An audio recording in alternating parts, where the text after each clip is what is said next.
Assalamualaikum warahmatullahi wabarakatuh. Kami dari kelompok 8 akan mempresentasikan materi mengenai strategi instrumen pasar modal. Anggota kelompok 8 yaitu yang pertama Apriandi R. Mukti, yang kedua Meliana Venizia yaitu saya sendiri, yang ketiga Muhammad Soleh Indra Wijaya, yang keempat Nurjayanti, yang kelima Nurfala Irfan Hasbi, yang keenam Cindy Novia Rahmadani. Latar belakang.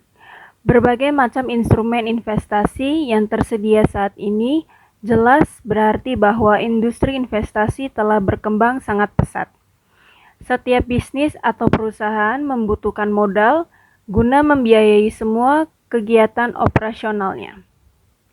Modal ini dapat diperoleh melalui penjualan saham, modal pemilik, dan laba ditahan. Perusahaan yang telah go public, sahamnya sekarang dapat diperdagangkan di pasar saham. Pasar modal ialah tempat berkumpulnya penjual dengan pembeli seperti halnya pasar secara keseluruhan.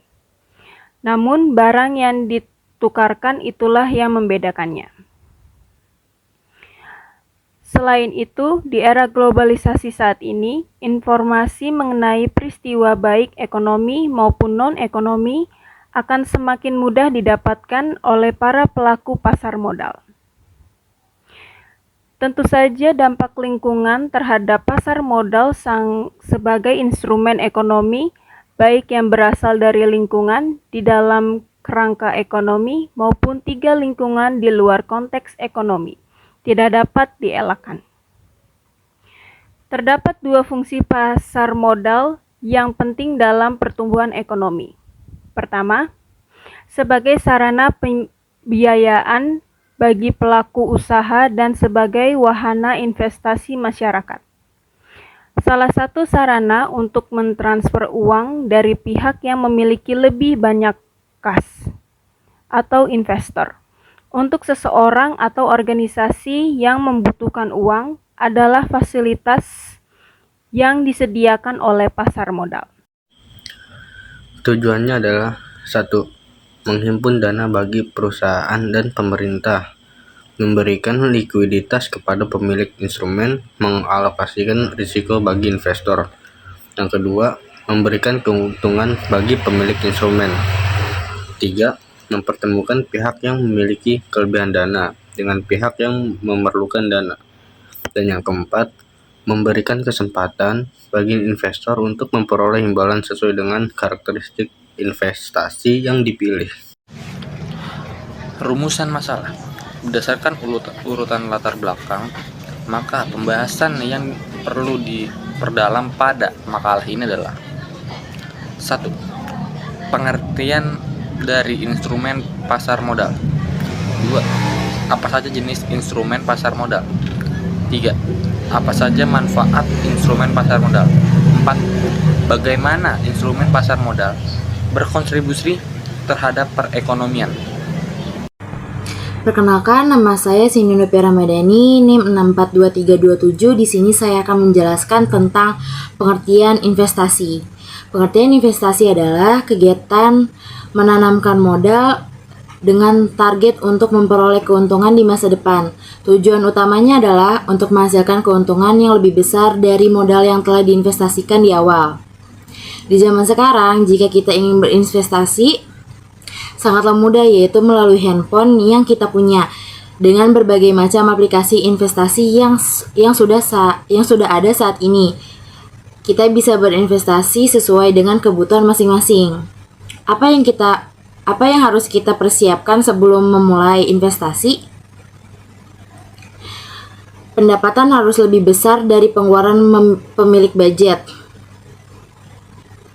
Utang tidak melebihi 30% dari pendapatan mengenal investasinya.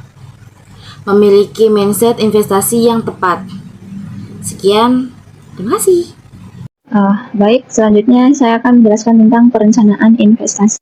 Perencanaan investasi adalah proses strategis yang melibatkan identifikasi tujuan keuangan dan pengembangan rencana untuk mencapai. Ini mencakup macam-macam instrumen pasar modal, penentuan masa depan, dan pemilihan instrumen investasi yang sesuai untuk mencapai tujuan tersebut. Adapun jenis-jenis instrumen pasar modal, yang pertama yaitu ada obligasi, yang kedua ada saham, ada reksadana, kemudian ada derivatif, dan ada ETF. Kenapa kami memilih saham sebagai perencanaan investasi kami? Yang pertama, karena saham memiliki kelebihan. Salah satunya saham berpotensi memiliki keuntungan yang tinggi. Karena saham telah terbukti memberikan potensi keuntungan yang lebih tinggi daripada instrumen investasi lain. Kelebihan yang kedua yaitu membangun kekayaan jangka panjang. Salah satu keunggulan utama dari investasi saham adalah kemampuannya untuk membangun kekayaan jangka panjang. Meskipun fluktuasi harga saham bisa tidak secara periodik, data historis menunjukkan tren peningkatan nilai saham dalam jangka panjang. Dengan demikian, saham menjadi instrumen yang ideal untuk mempersiapkan masa depan finansial. Kelebihan saham yang selanjutnya yaitu mampu melawan inflasi. Inflasi merupakan ancaman nyata bagi daya beli uang di masyarakat. Namun, dengan berinvestasi dalam saham dapat memiliki kesempatan untuk melawan dampak negatif dari inflasi. Imbal hasil yang tinggi dari investasi saham dapat membantu menjaga daya beli masyarakat tetap terjaga atau bahkan meningkat dengan seiring waktu. Kelebihan saham yang keempat yaitu memiliki kepemilikan perusahaan. Dengan membeli saham bukan hanya menjadi investor tetapi juga turut memiliki sebagai kepemimpinan dalam suatu perusahaan. Hal ini tidak hanya bisa menjadi kebanggaan tersendiri, tetapi juga membuka peluang yang lebih besar untuk berpartisipasi dalam pengambilan keputusan perusahaan melalui hak suara dalam rapat umum pemegang saham atau RUPS. Selain dari kelebihan yang telah saya sampaikan dari investasi saham, saham juga memiliki risiko yang cukup tinggi juga. Salah satunya yaitu ada kebangkrut. Perusahaan yang tidak mampu memenuhi kewajiban keuangan dan dinyatakan bangkrut oleh pengadilan, investor hanya mendapatkan bagi hasil dari sisa aset perusahaan. Yang kedua itu ada capital loss. Investor menjual sahamnya dengan harga yang lebih rendah dari harga belinya. Hal ini bisa disebabkan oleh kinerja perusahaan yang buruk, kondisi pasar yang kurang baik, atau kebutuhan yang mendesak. Kemudian yang ketiga ada resiko inflasi. Potensi penurunan daya beli akibat kenaikan tingkat inflasi. Inflasi dapat menyebabkan penurunan nilai real, pendapatan dividen, dan kinerja pasar saham. Yang keempat ada resiko tidak sistematis. Resiko yang bersifat spesifik bagi suatu perusahaan atau aset tertentu dan tidak terkait dengan perubahan yang terjadi di pasar secara keseluruhan. Yang kelima, ada resiko sistematis. Resiko eksternal yang tak dapat dihindari atau dikendalikan. Contohnya ada resiko suku bunga, resiko inflasi, resiko nilai tukar mata uang atau falas, dan resiko komoditas. Kemudian yang terakhir ada delisting dari bursa.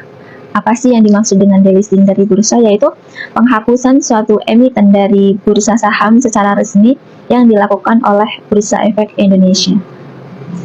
Kesimpulan, saham adalah instrumen investasi yang sangat menarik dengan potensi keuntungan yang tinggi, tetapi juga memiliki resiko yang tidak kecil. Oleh karena itu, investor yang tertarik untuk berinvestasi di saham perlu memiliki pengetahuan yang baik, pemahaman tentang resiko, dan strategi yang matang. Saham cocok untuk investor yang siap menghadapi volatilitas dan memiliki jangka waktu investasi panjang. Saran. Berikut adalah beberapa saran yang perlu dipertimbangkan jika Anda berniat untuk berinvestasi di saham. Pertama, pahami tujuan investasi. 2. Pelajari dan kenali resiko. 3. Lakukan riset mendalam. 4. Mulai dengan investasi kecil. 5. Pilih saham yang sesuai dengan profil resiko. 6. Investasi secara berkala. 7. Pantau dan evaluasi portofolio Anda secara rutin. 8. Berpikir jangka panjang. 9. Pertimbangkan untuk menggunakan jasa manajer investasi. 10. Pahami pajak atas keuntungan modal. Sekian presentasi dari kelompok 8. Bila ada salah pengucapan kata, kami mohon maaf. Sekian, terima kasih.